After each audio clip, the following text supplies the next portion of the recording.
Good evening, everyone. It's Thanksgiving, so it's a wonderful, wonderful evening here in the barn. We are going to read one of my all-time favorite stories. It is called The Velveteen Rabbit by Margery Williams.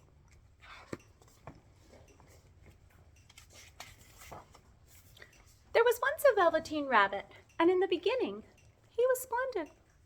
He was fat and bunchy, he had real thread whiskers, and his ears were lined with pink satin. On Christmas morning, when he sat wedged in the top of the boy's stocking with a sprig of holly between his paws, the effect was charming. For a long time, he lived in the toy cupboard in the nursery. Being only made of velveteen, some of the expensive mechanical toys quite snubbed him and pretended that they were real. "What is real?" asked the rabbit one day. "Does it mean having things that buzz inside you and stick out in a handle?" The only toy who was kind to the rabbit was the skin horse. The skin horse had lived in the nursery longer than any of the others, and he was very, very wise. "Real isn't how you are made," said the skin horse. "It's a thing that happens when a child loves you. It takes a long time. Generally, by the time you are real, most of your hair has been loved off. You get loose in the joints, and you're very shabby." "Does it hurt?" asked the rabbit. "Sometimes," said the skin horse. "But when you are real, you don't mind being hurt." The rabbit sighed. He longed to become real. And yet the idea of growing shabby was rather sad. He wished that he could become real without uncomfortable things happening to him. Hi, sweet Javi. Javi wants to see what we're reading. One evening, when the boy was going to bed, he couldn't find the china dog that always slept with him. Nana, who ruled the nursery, was in a hurry, and it was too much trouble to hunt for the dog at bedtime. So she simply looked about her and made a swoop. "Here," she said, "take your old bunny. He'll do to sleep with tonight."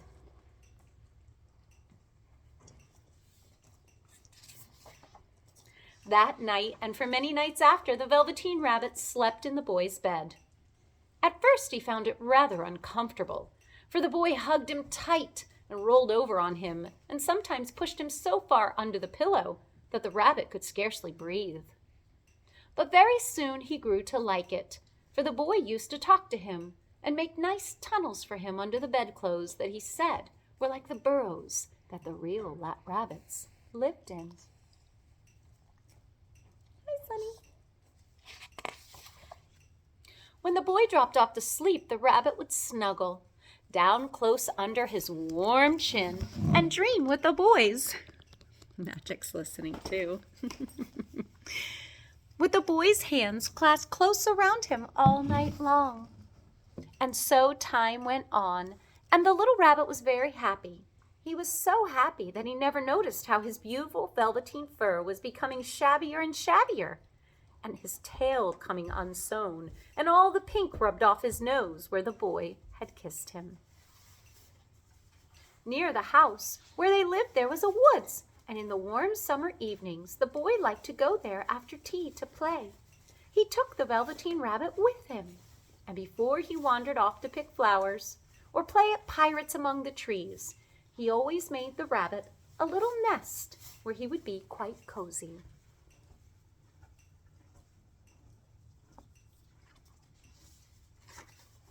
One evening, while the rabbit was lying there alone, he saw two strange beings creep out from the tall bracken near him. They were rabbits like himself, but quite furry and brand new. They must have been very well made, for their seams didn't show at all. The rabbit stared hard to see which side of the clockwork stuck out, for he knew that people who jump generally have something to do to wind them up, but he couldn't see it. "Why don't you get up and play with us?" one of them asked. "Oh, I don't feel like it," said the rabbit, for he didn't want to explain that he had no clockwork. "Huh," said the furry rabbit. "I don't believe you can." "Oh, I can," said the rabbit, "but I don't want to. Do you want this candy cane, Sonny?" "You don't." Apparently Sonny likes candy canes.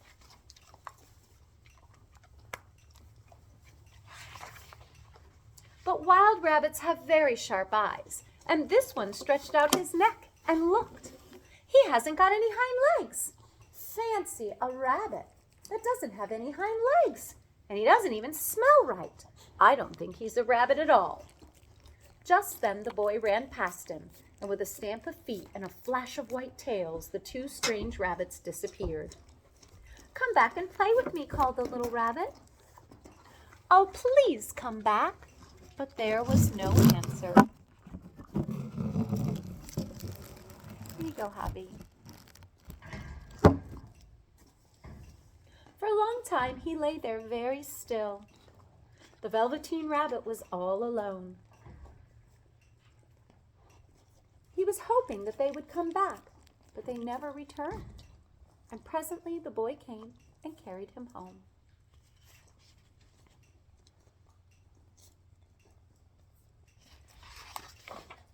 Weeks passed and the little rabbit grew very old and shabby. He even began to lose his shape. "Sonny, what are you doing?" And then one day, the boy grew ill.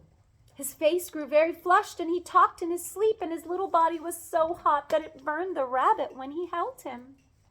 The little Velveteen Rabbit lay there, hidden from sight underneath the bedclothes, afraid that someone might take him away, for he knew that the boy needed him. It was a long, weary time. The fever turned, and the boy got better. He was able to sit up in bed and look at pictures, while the little rabbit cuddled close at his side. And one day they let him get up and dress. It was a bright, sunny morning, and they had carried the boy out to the balcony. The boy was going to the seaside tomorrow. Nana and the doctor had talked about it all while the little rabbit lay under the bedclothes and listened. The room was to be disinfected, and all the books and toys that the boy had played with in bed would have to be burned.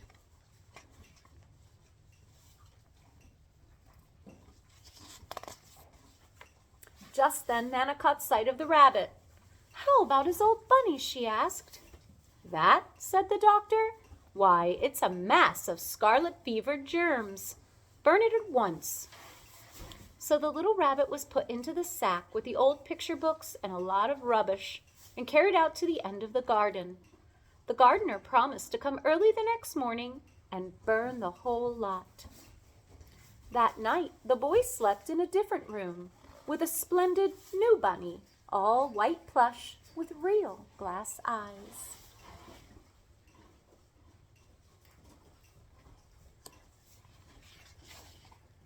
And while the boy dreamed of the seaside, the little rabbit lay among the old books and felt very, very lonely. By wiggling a bit, he was able to get his head through the opening of the sack, and he looked out. He was shivering, for by this time his coat had worn so thin from hugging that it was no longer any protection to him.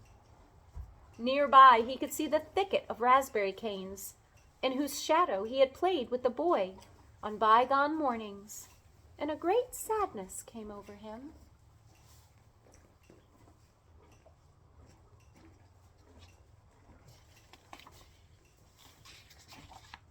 A tear, a real tear, trickled down his little shabby velvet nose and fell to the ground.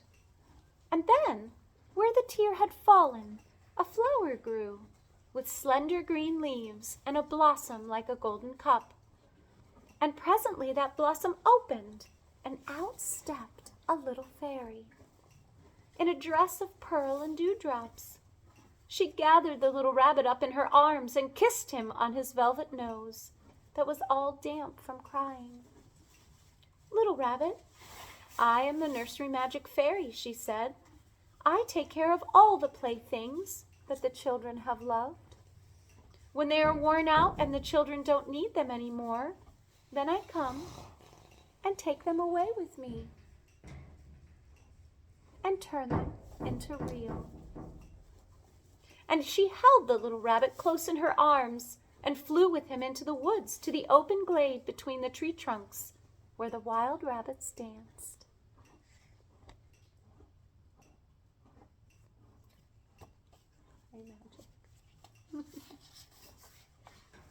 When they saw the fairy tale, they all stopped and stood round a ring to stare at her.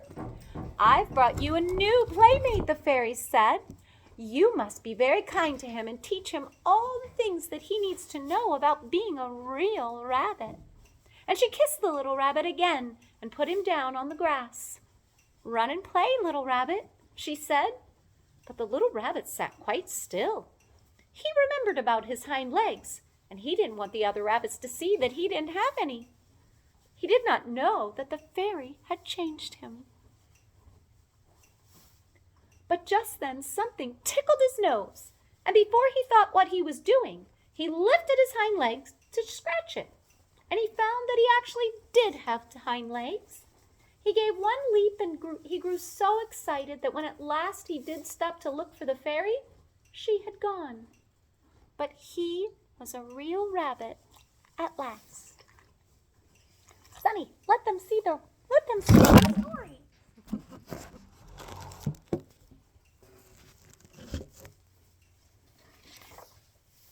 Autumn passed, and winter and spring.